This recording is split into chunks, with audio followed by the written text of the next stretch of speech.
Konsep awalnya bagaimana menyikapi ujian dalam kehidupan. Itu dulu. Nanti baru ke detil apakah seperti Nabi Ayub atau Zakaria, itu kan pertanyaannya. Al-Baqarah ayat 155 sampai 157 Allah sampaikan gini. Walanabluwannakum bisyai'. Di situ pakai la sebagai taukid. Lalu pakai nunnya ta'zim. Tadi kita bahas waktu subuh. Demi keagunganku, aku membuat hukum dalam kehidupan. Setiap hambaku yang ingin sukses, dia mesti mengeksplor kemampuannya meraih kesuksesan itu dengan melewati tahapan-tahapan kehidupan. Itu yang kita sebut ujian. Sebab kalau tidak diuji, tidak mungkin kita bisa meraih apa yang kita harapkan. Anak-anak mau jalan kan latihan dulu. Mau bicara latihan dulu. Anak sekolah lulus latihan dulu. Itu hukum kehidupan. Dengan berlatih itu semua potensi di diri kita hidup. Itulah adilnya Allah. Kalau nggak dibegitukan, ini nggak kuat nih. Kaki nggak kuat jalan, tangan nggak berfungsi, otak nggak berfungsi. Dibuat sistem kehidupan kita itu berjalan. Lewat apa? Ujian. Jadi sebetulnya ujian-ujian yang kita hadapi itu satu, secara fitrah Allah siapkan untuk memperkuat diri kita dan sistem bagian tubuh kita. Satu itu. Yang kedua, ujian hidup itu sebetulnya mengantarkan kepada setiap harapan dan kesuksesan yang ingin kita raih. Jadi kalau kita berdoa nih, Allah kasih hukum gini, ya Allah, saya pengen lulus ke kampus A. Bagaimana jalan ke sana? Nah, itu sistemnya ada ujian khusus tuh. Ini yang dipelajari. Kamu tingkatkan belajarnya begini, ya, spend waktunya seperti ini, atur waktunya begini, yang dipelajari begini, mekanismenya diberikan instrumennya kepada kita. Otaknya dikasih, jalannya dikasih, pikirannya dikasih, hidup semua itu. Jadi kalau cuman pengen lulus tapi nggak ikut sistem ini, nggak akan masuk. Saya ya? Nanti sama semuanya. Yang pengen pintar ada jalannya, yang pengen kerja ada, yang pengen sukses ada, dibuat sistem seperti itu sehingga sibgoh kehidupan dunia kita untuk tatanan kehidupan ini semua hidup. Ya, ide muncul, pembangunan muncul, kreativitas muncul. Maka Allah sampaikan, walanabluwannakum bisyai'. Semua orang yang hidup, yang ingin mengharapkan sukses, ingin berhasil, pasti akan melampaui dan melewati ujian-ujian dalam kehidupan. Contohnya apa? Kegelisahan. Ju', rasa lapar. Bisa diartikan aset yang berkurang. Ya, naik turun dalam kehidupan. Kemudian naqsi minan amwal, yang tadinya naik, matang, turun. Ya, itu diuji itu supaya apa? Ada dua tuh. Ya, satu supaya kemampuan potensi kita itu hidup lagi. Kalau nggak gitu nggak keluar ide-ide kita itu. Nggak keluar kemampuan kita. Makanya uniknya perusahaan-perusahaan hebat kadang-kadang bikin studi, bikin masalah. Coba cari perusahaan besar itu. Kadang-kadang bikin masalah dulu nyelesain sendiri. Supaya apa? Muncul ide baru. Nah, Allah sudah bikin fitrah dalam hidup, diciptakan itu supaya semua potensi kita keluar. Yang kedua, sebetulnya jawaban dari doa kita, nggak ada satupun ujian kecuali sesuai dengan permintaan kita. Itu adilnya Allah. La yukallifullahu nafsan illa usaha. Allah nggak mungkin nguji kecuali sesuai kemampuan yang jadi kebutuhan kita.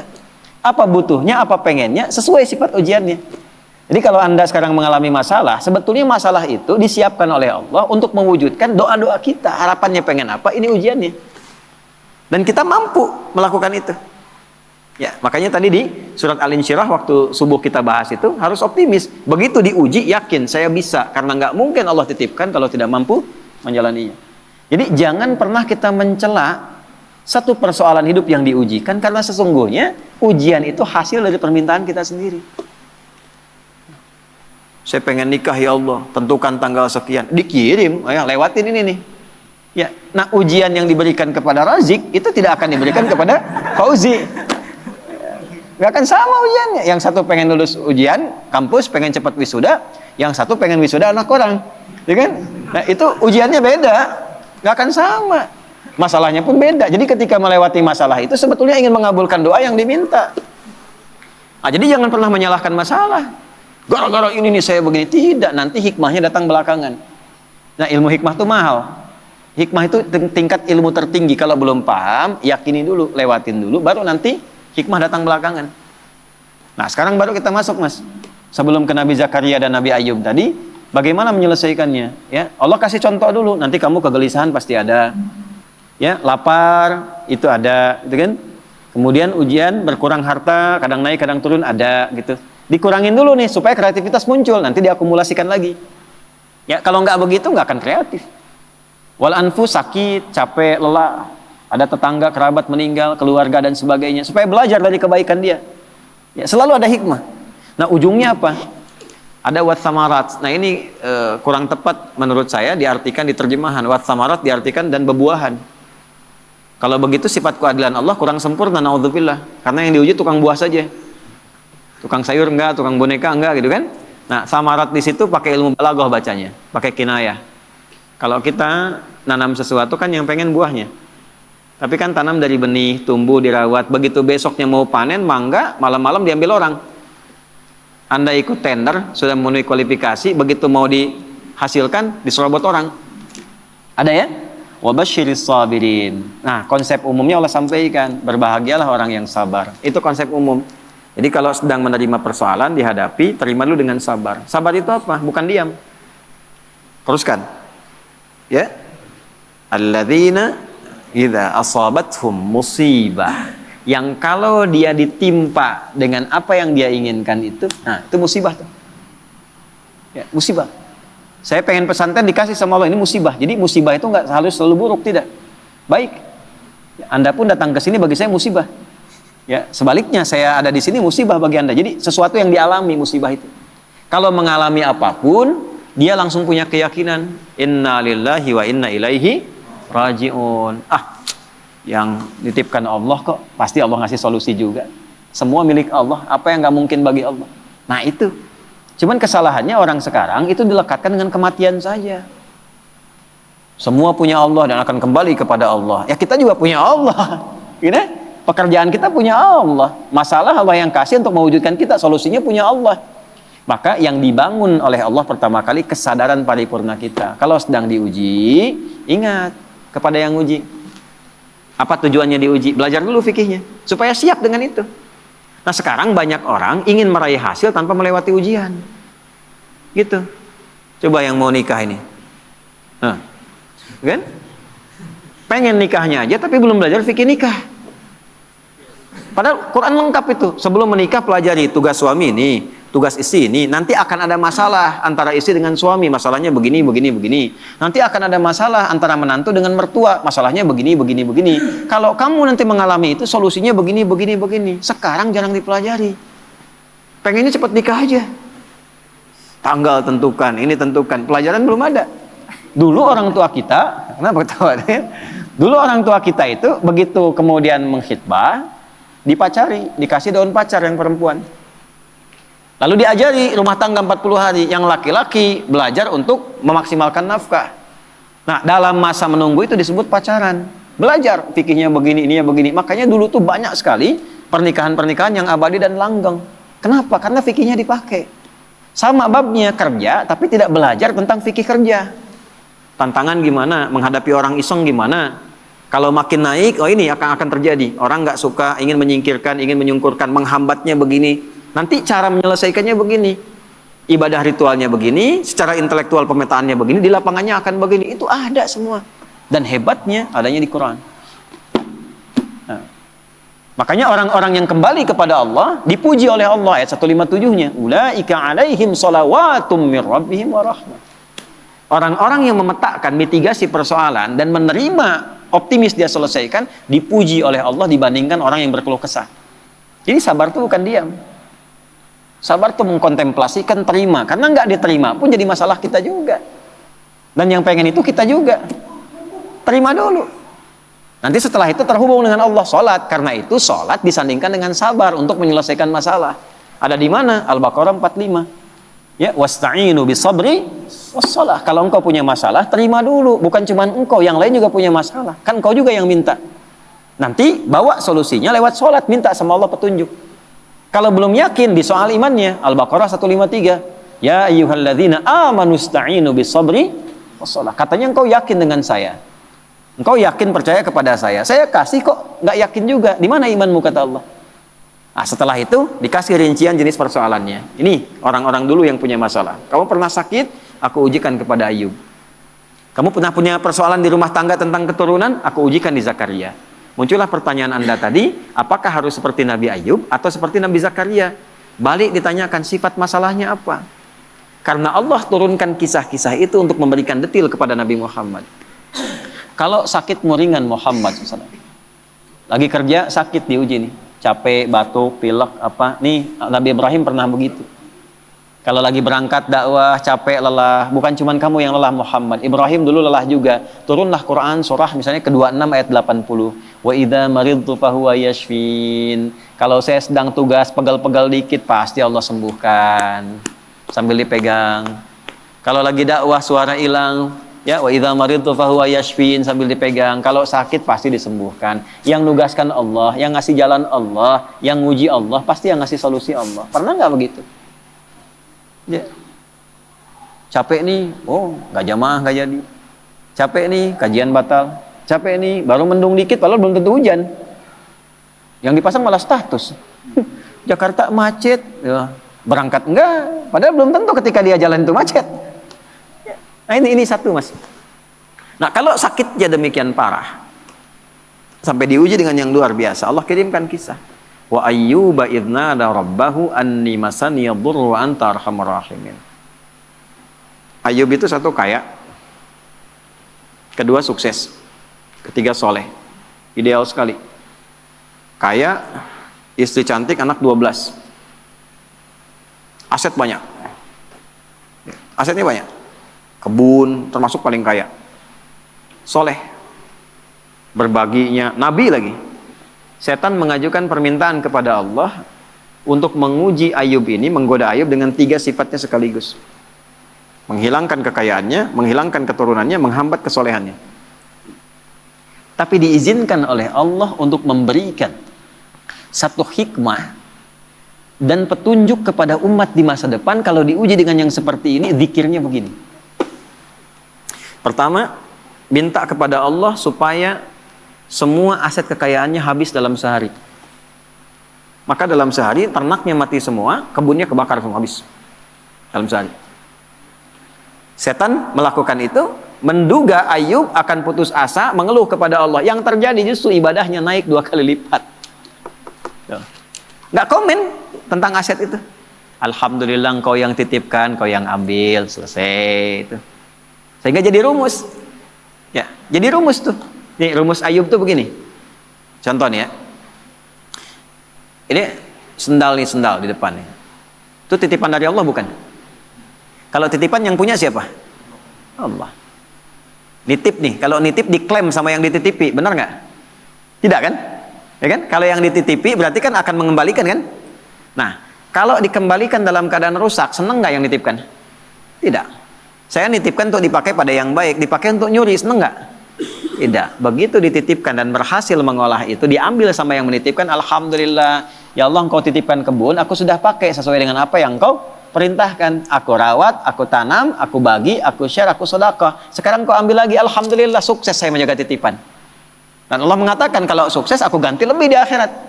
Jadi milik kamu, lebih indah lagi. Jadi Nabi Ayub tuh melihat sesuatu itu titipan Allah saja. Kalau hilang, alhamdulillah cari dulu. Kalau nggak ketemu, alhamdulillah tugas selesai. Titipan selesai. Yang penting hisabnya ringan. Itu Ayub. Malah nambah soleh. Ya. Nah, bisa nggak itu kita bawa dalam kehidupan sehari-hari? Ya, makanya kata Nabi, ajaban li amril mu'min, orang beriman tuh sempurna, mengagumkan perkaranya. Kalau dapat kesuksesan dia bersyukur, jadi nggak berlebihan. Allah juga yang nitipkan kok. Kalau diuji dengan persoalan dia bersabar, yang punya Allah juga kok. Gitu. Jadi sama aja antara ada dengan tiada, sama aja. Dinikmati aja. Nah, dalam menjalani itu butuh penyesuaian. Disitulah ada pahala. Ya. Kalau nggak ada ujian, nggak ada pahala. Nggak ada pahala. Nggak tahu caranya kita berdoa, berkeluh kesah, minta dan sebagainya. Jadi saya kembali kepada awal ketika Anda bertanya tentang sikap Nabi Ayub. Secara konseptual dari Al-Quran yang pertama kali adalah satu. Jika dihadapkan pada ujian kekayaan, ini yang harus dilakukan. Kalau jatuh pun begini caranya. Kalau sedang maju di atas bersyukur. Jangan terlalu angkuh, jangan sombong dan sebagainya. Kata kapan-kapan Allah bisa ambil, itu loh hikmahnya. Kalau diambil pun jangan banyak disesali. Toh yang punya bukan kita kok. Ya, belajar sama tukang parkir. Datang mobil beda-beda biasa aja. Ya, nggak ada tukang parkir begitu Alphard pergi langsung marah katanya, woi ngapain diambil? Nggak ada, biasa aja. Gitu. Nggak ada bangga sampai selfie dengan mobil orang gitu, biasa aja. Dapat titipan begitu waktunya diambil pulang selesai. Itu problemnya kadang-kadang Nah, ngajinya nggak sampai ke situ, fikih syukurnya banyak, fikih sabarnya nggak dipelajari. Itu satu. Yang kedua, begitu naik meningkat, ya Allah minta anaknya meninggal dalam sehari semua. Diuji meninggal semua sehari, Pak. 12 sih. Dikira akan down, ternyata naik 2 kali lipat, berarti udah 4 kali lipat dari sebelumnya. Tinggal yang terakhir, ya Allah kok masih naik nih, bikin sakit ya Allah. Saya minta ngajukan yang terakhir sakit. Yang sakitnya tidak pernah dialami oleh orang sebelumnya, nggak akan dirasakan oleh orang setelahnya. Ya. Istrinya datang mengatakan, Pak, kenapa nggak memohon pada Allah sembuh? Ditanya balik, kita itu senang, sehat, syukur berapa lama? Dijawab kurang lebih 20 tahun. Ada riwayat mengatakan 70 tahun. Sekarang diuji dengan hilang ini, ujian sabar dan saya sakit berapa lama? Ada riwayat mengatakan 7 tahun, ada riwayat mengatakan ya, sekian belas tahun. Kata Ayub begini, nanti aja kalau ujian sabarnya sudah sama dengan ujian syukur, baru saya minta sama Allah. Malu dikasih 20 tahun senang, kaya, baik, kan? Tapi baru dikasih masih 15 tahun, 7 tahun dalam riwayat sebagian mengatakan, baru dikasih segini kita sudah mengeluh. Entar aja kalau sabarnya udah sama dengan syukur sehingga seimbang. Tapi ketika sakitnya sudah mengganggu beliau untuk melaksanakan rutinitas ibadahnya. Tadinya masih bisa bangun, sekarang sakitnya sudah nggak bisa menahan berdirinya. Sholatnya sudah susah dan sebagainya. Baru Ayub minta kepada Allah. Dibukalah dengan fathah, bukan dengan dhammah. Kita tahu yang ngaji nahwu, setiap kalimat dalam bahasa Arab digunakan dhammah di awalnya, namanya mubtada. Tapi khusus ayat ini pakai fathah. Wa ayyuba, bukan wa ayyubu. Fathah itu membuka sesuatu sebagai inspirasi. Wa ayyuba, dan aku buka kisah Ayub sebagai inspirasi untukmu. Kalau engkau mengalami persoalan yang sama, lakukan seperti Ayub menjalaninya. Idznada rabbahu anni masaniya dhurru wa anta arhamur rahimin. Ketika Ayub bermohon kepada Allah kesembuhan untuk ibadahnya, bukan sekadar sembuhnya. Anda sakit berobat ke dokter, pengen sembuh atau pengen dekat sama Allah? Beda tuh. Ya, saya sakit nih, diberi sakit oleh Allah nih, minta sembuh. Semua orang minta sembuh yang sakit. Tapi jarang ada yang minta sembuh untuk meningkatkan ibadahnya kepada Allah. Ya Allah, saya pengen sehat supaya tahajud. Ya Allah, saya pengen sehat supaya pengen baca Al-Quran. Tarik ke situ. Nah, ketika ditarik ke aspek ibadah, apa yang terjadi? Ya. Dan kalimatnya indah. Wa anta arhamur rahimin. Ya Allah, aku pengen meningkatkan ibadah kepadamu, tapi penyakit ini menghambat, sedangkan kau yang paling sayang kepadaku. Kalau dengan yang paling sayang tidak mengabulkan, kepada siapa lagi aku mesti minta? Itu pakai fa. Subuh tadi kita belajar. Fastajabna, nggak pakai jeda, langsung dijawab. Fastajabna lahu. Kami langsung jawab. Fakashafna ma bihi min dur. Yang hilang-hilang, yang terasa sakit, habis semua, diselesaikan. Yang paling menarik, wa atainahu wa ahlahu mithlahum ma'ahu. Kami balikan lagi keluarga yang tadinya hilang. Tadi kan 12 anak itu meninggal dalam sehari kan?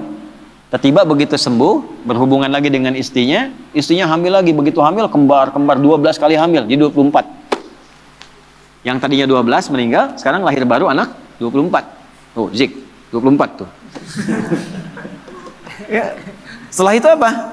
Karena Ayub ini dikenal dermawan, bagus, suka berbagi, maka orang viral, Ayub sudah sembuh, datanglah nengok. Datang itu bawa sesuatu. Ada yang datang bawa hasil kebun, datang mau nyerahkan, kaya lagi 2 kali lipat dari sebelumnya lagi. Dan ditutup dengan kalimat ujungnya, wa dzikra lil abidin. Kami tidak khususkan ini untuk Ayub, tapi bagi setiap hamba kamu yang punya persoalan serupa, lakukan zikirnya Ayub. Ujiannya apa? Sakit, ujian harta, sedang turun omset dan sebagainya, ya kan? Atau dengan hal tadi yang disebutkan, maka zikir Ayub bacakan. Apa zikirnya? Ya, anni masaniya dhurru wa anta arhamur rahimin. Itu jelas ya? Oke. Zakaria berbeda. Zakaria ujiannya di rumah tangga, istri divonis tidak mungkin punya keturunan. Wa mraati aqir, istriku divonis menopause dan mandul. Secara medis gak mungkin. Maka apa yang dilakukan? Membangun pendekatan kepada Allah, sholat. Ya, tapi kalimatnya indah. Rabbi la tadharni fardan wa anta khairul warithin. Ya Allah, jangan biarkan aku sendiri untuk memperjuangkan risalah dakwah ini. Aku pengen ada penerus, aku pengen punya keturunan. Itu bukan sekedar punya anak, ya Allah. Supaya ada legasi dakwahku yang diteruskan oleh anak-anakku. Gak berhenti memperbaiki masyarakat itu. Ya itu kuncinya. Kalau cuma pengen punya keturunan, yang lain minta banyak. Tarik ke unsur ibadah. Tarik. Engkau yang paling sayang padaku ya Allah, aku tidak putus berdoa kepadamu dari mulai aku kuat sampai fisikku letih sampai rambutku memutih. Ada orang minta di depan 5 menit tuh. Pak Ustadz, Pak Masuri, tolong Pak Masuri. 5 menit, dikasih nggak? Belum tentu. Tapi 24 jam di depan, tangannya begini, Pak Masuri gitu, tolong 24 jam. Dikasih nggak? Keterlaluan kalau nggak ngasih. Ya kan? Allah punya sifat Rahman dan Rahim. Ini ada hamba minta begini, ya Allah, dari mulai rambutku menghitam sampai memutih, fisikku kuat sampai letih, aku tetap yakin bahwa Engkau akan mengabulkan doaku. Aku tidak minta banyak ya Allah, aku minta keturunan supaya bisa meneruskan dakwah bagi orang-orang untuk bisa menyembahmu. Langsung jawabannya sama dengan yang tadi Ayub, fastajabna. Gitu. Tapi isiannya apa? Yusari'una fil khairat, diisi dengan dharma bakti kebaikan. Ya, inilah salah satu yang sanadnya ke Syekh Nawawi Al-Bantani. Ya, jadi kalau pengen cepat doa dijawab, salah satunya bukan sekedar doa, sertakan dengan kebaikan, bisa dengan infak kalau ada harta. Ya, bisa dengan ibadah tenaga, sholat tambah, baca Quran tambah, supaya Allah mempercepat pengabulan doa. Nah, itulah wasilah. Ada konsepnya di Quran surah 5 ayat 35. Ya ayyuhalladzina amanu taqullaha wabtaghu ilaihil wasilah. Hei orang beriman, kalau punya hajat, punya keinginan, tingkatkan takwamu kepada Allah. Dan jadikan takwa itu sebagai wasilah. Bentuknya apa? Takwa dengan tenaga, amal solehnya, sholat. Kan nggak bayar sholat. Kan? Takwa dengan harta, infak, sedekah, cari anak yatim, cari penghafal Quran, ya, cari janda-janda dan sebagainya misalnya, yang memang ada tanggungan yang bisa kita bantu. Itu jadikan wasilah untuk minta. Cuma mintanya jangan tarik ke dunia, pandai. Tarik ke akhirat. Minta sama Allah, tarik. Gitu. Saya pengen punya ini ya Allah supaya saya bisa beramal soleh. Nah itu. Jelas ya? Nah, jadi sekarang tinggal pilih Mas. Nanti indahnya di Quran itu semuanya ada contoh. Nabi Ibrahim ada persoalannya, Nabi Nuh ada persoalan. Semua nabi yang ada di Quran itu semuanya ada hikmahnya.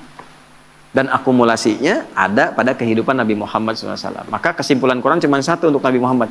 Laqad kana lakum fi Rasulillahi uswatun sana. Tinggal diurut. Jadi kalau kita sedang punya masalah apa, gampangnya gini. Nabi pernah mengalami itu di mana, kapan, petunjuknya apa. Ikuti, selesai seketika.